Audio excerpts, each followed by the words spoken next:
সামনে 12 তারিখে নির্বাচন। এই নির্বাচনে ভোটার সংখ্যা হয়তো উল্লেখযোগ্য পরিমাণে থাকবে, কারণ প্রায় 44% থেকে 46% ভোটার হচ্ছে নতুন ভোটার। নতুন ভোটাররা ভোট দিতে যাবে। তাছাড়া বিএনপি সমর্থক যারা ছিলেন তাদের একটা পার্সেন্টেজ আছে, প্রায় 10% টু 15%।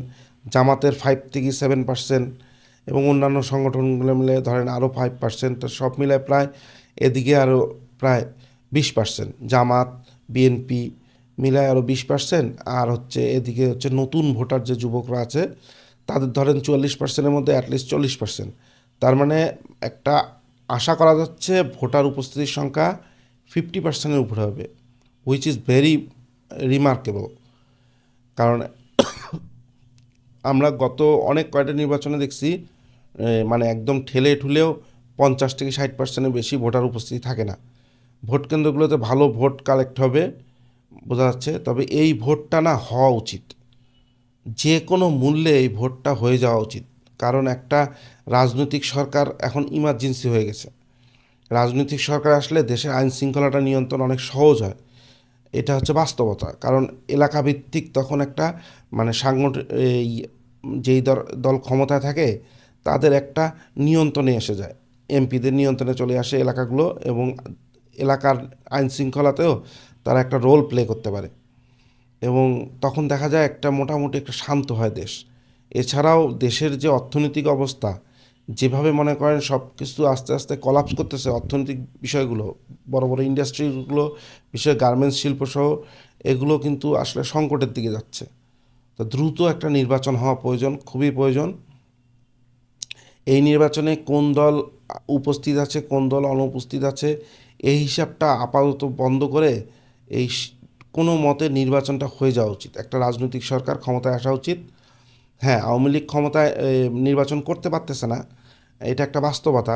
থাকলে ভালো হইতো, সকল দল থাকলেই ভালো হতো। আপনি যেই দলেরই সমর্থন করেন না করেন, আপনার পছন্দের দল হইতে পারে জামাত, আপনার পছন্দের দল হইতে পারে বিএনপি, আপনার পছন্দের দল হইতে পারে আওয়ামী লীগ, কিন্তু কাউকে রেখে একাই এগিয়ে যাওয়া সম্ভব না।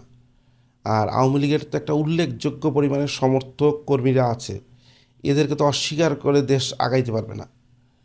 তো তবুও যেহেতু মানে অনেক ধরনের বাস্তবতায় নির্বাচনে আওয়ামী লীগ নেই, নিষিদ্ধ করে রাখা হয়েছে একটা অর্ডার জারি করে, কিন্তু এগুলো তো আসলে একটা সময় সমাধানে আসা উচিত।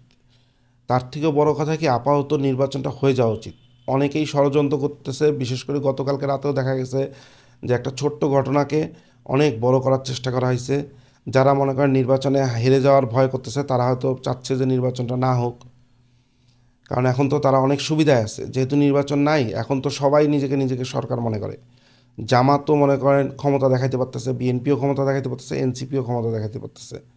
এখন ভোট হয়ে গেলে তো যে কোনো দুইটা পক্ষর মধ্যে একটা পক্ষকে চুপ হতে হবে, ক্ষমতা থেকে সরতে হবে। এই জন্য মনে করেন যারা হেরে যাওয়ার ভয় করতেছে, তারা হয়তো ষড়যন্ত্র করার চেষ্টা করবে আগামী 2 দিন 3 দিন, দেশে একটু থমথমে অবস্থা বিরাজ করবে। তবে যে কোনো মূল্যে এই ভোটটা হয়ে যাওয়া উচিত। দেশের সাধারণ মানুষের স্বার্থেও এই ভোটটা হয়ে যাওয়া উচিত, যে এভাবে একটা দেশ চলতে পারে না, এত অনিশ্চয়তার মধ্যে দিয়ে একটা দেশ চলতে পারে না। মনে রাখবেন, এখন আইন শৃঙ্খলার নিয়ন্ত্রণ না হওয়ার পিছনে বড় কারণ হচ্ছে রাজনৈতিক সরকার নেই। যখন রাজনৈতিক সরকার থাকে না, বিশেষ করে আপনারা 80-র দশকের দিকে দেখবেন, যখন এরশাদ ক্ষমতায় ছিল, স্বৈরাচারী এরশাদ ছিল, তখন কিন্তু দেখবেন যে ক্ষুদ্র মানে স্থানীয় পর্যায়ে অপরাধ প্রবণতা অনেক বেড়ে যায়। কারণ কেন, স্থানীয় প্রশাসন ওইভাবে কাজ করে না, এবং কোনো রাজনৈতিক দলের ক্ষমতা না থাকার কারণে ও এলাকা ভিত্তিক যে একটা নিয়ন্ত্রণ সেটা থাকে না। এই আইন শৃঙ্খলার অবনতি আরও ব্যাপক আকার নেবে যদি নির্বাচন না হয়। কারণ এরশাদের সময় দেখবেন যে যত এখনও যে যত বড় বড় নাম শুনেন সন্ত্রাসীদের, এদের উত্থান কিন্তু শুরু হয়েছিল এরশাদের আমলেই। এখন আবার নতুন করে কতগুলো গ্যাং তৈরি হচ্ছে। এই গ্যাংগুলো কিন্তু এস্টাবলিশমেন্টে চলে আসবে যদি দ্রুত রাজনৈতিক সরকার না আসে। রাজনৈতিক সরকার আসলে সুবিধা হচ্ছে, এমপি থাকে, এমপির আন্ডারে এলাকায় একটা দলটা থাকে, দলের সাংগঠনিক কাজ পরিচালনা হয়, এবং দেখা যায় যে ইউনিয়ন চেয়ারম্যান, তারপরে হচ্ছে উপজেলা চেয়ারম্যান, তারপরে হচ্ছে জেলার মেয়র, সিটি কর্পোরেশনগুলো, এগুলোর হচ্ছে এরা মিলে একটা ইকোসিস্টেম তৈরি হয় আইন শৃঙ্খলার। পুলিশের পাশাপাশি এরাও একটা ফোর্স, স্ট্রাইক ফোর্স হিসেবে কাজ করে, তখন হয় কি আইন শৃঙ্খলা নিয়ন্ত্রণটা অনেক সহজ হয়ে যায়। যে কোনো আইন শৃঙ্খলা বাহিনী পুলিশের দ্বারা তখন আইন শৃঙ্খলা নিয়ন্ত্রণটা অনেক সহজ হয়ে যায়। কিন্তু এইভাবে রাজনীতিবিহীন কোনো সরকার থাকলে আপাতত দৃষ্টি দেখতে মনে হয় এটা স্বল্প সময়ের জন্য ঠিক আছে, কিন্তু এটা ইন লং রানে কিন্তু দেশের অনেক ধরনের ক্ষতি তৈরি হয়। অর্থনৈতিক ক্ষতি তো আছেই, এবং পররাষ্ট্রনীতিতেও ভালো ইম্প্যাক্ট পড়ে, নেগেটিভ ইম্প্যাক্ট। আর এই মুহূর্তে বাংলাদেশের মেজর প্রায়োরিটি হচ্ছে আইন শৃঙ্খলা নিয়ন্ত্রণ। আইন শৃঙ্খলার অবস্থা কিন্তু খুবই খারাপ। সাধারণ মানুষ যতটা আইন শৃঙ্খলার অবনতি হয়েছে, সাধারণ মানুষের মধ্যে কিন্তু আত্মবিশ্বাস তার থেকেও কমে গেছে। আইন শৃঙ্খলা কিন্তু একটা শুধু মানে বাহ্যিক বিষয় না, এটা মনস্তাত্ত্বিক বিষয়। মানে সাধারণ মানুষ যখন নিজেকে নিরাপদ ফিল করবে না যতক্ষণ পর্যন্ত, সেটাই হচ্ছে অবনতি। এটার উন্নয়ন ঘটাইতে পারবে একমাত্র রাজনৈতিক সরকার। সে যে দলই ক্ষমতায় আসুক, যারাই জিতুক, যেভাবেই জিতুক, আপোষ করে জিতুক, নেগোসিয়েশন করে জিতুক, কনস্পিরেসি করে জিতুক, কিন্তু একটা রাজনৈতিক সরকার এই মুহূর্তে খুবই দরকার। যে কোনো মূল্যে 12 তারিখে ভোট হওয়া জরুরি। না হলে কিন্তু এই দেশ কোথায় যা পড়বে কেউ কল্পনাও করতে পারতেছেন না।